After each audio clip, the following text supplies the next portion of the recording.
ఓం శ్రీ గురుభ్యో నమ. ఓం శ్రీమాత్రే నమ.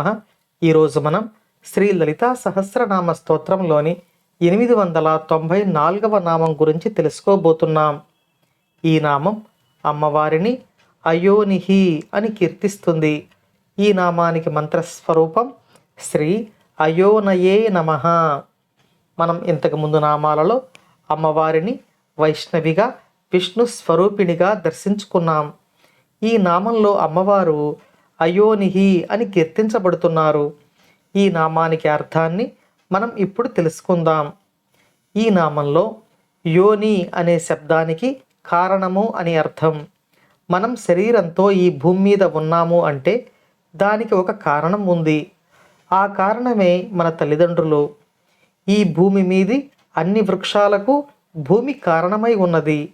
కాబట్టి ఈ భూమి పృథివీ యోనిహి అని పిలువబడుతోంది.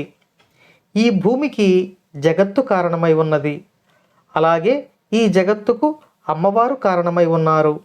అంటే ఈ జగత్తులోని ప్రతి జీవరాశికి, అంటే మొక్కలు, జంతువులు, మానవులు, వీటన్నింటి పుట్టుకకు ఒక జన్మస్థానము, ఒక కారణము ఉన్నాయి. ఈ నామంలో అమ్మవారు అయోనిహి అని కీర్తించబడుతున్నారు. అంటే తన పుట్టుకకు ఏ కారణమూ లేని తల్లి, తనకు ఏ జన్మస్థానమూ లేని, తనకు తానుగా సృజింపబడిన మహాశక్తి స్వరూపం శ్రీ లలితా పరమేశ్వరి అని ఈ నామం మనకు తెలియచేస్తుంది. పుట్టుకయే లేని తల్లికి పుట్టిన స్థానం ఎలా ఉంటుంది? అంటే జన్మస్థానం ఎలా ఉంటుంది? కాబట్టి ఎటువంటి జన్మస్థానం లేని తల్లిగా అమ్మవారు ఈ నామంలో అయోనిహి అని కీర్తించబడుతున్నారు. చావు పుట్టుకలు, జనన మరణాలు పరమేశ్వరి సృష్టించిన ఈ జగత్తుకు, ఈ జగత్తులోని జీవరాశులకు. కానీ ఆమెకు ఎటువంటి చావు పుట్టుకలు ఉండవు అని ఈ నామం ద్వారా మనకు వసిన్యాది వాగ్దేవతలు తెలియచేస్తున్నారు. క్లుప్తంగా చెప్పుకుంటే తనకు ఏదీ కారణం లేదు, అన్నింటికీ తానే కారణం.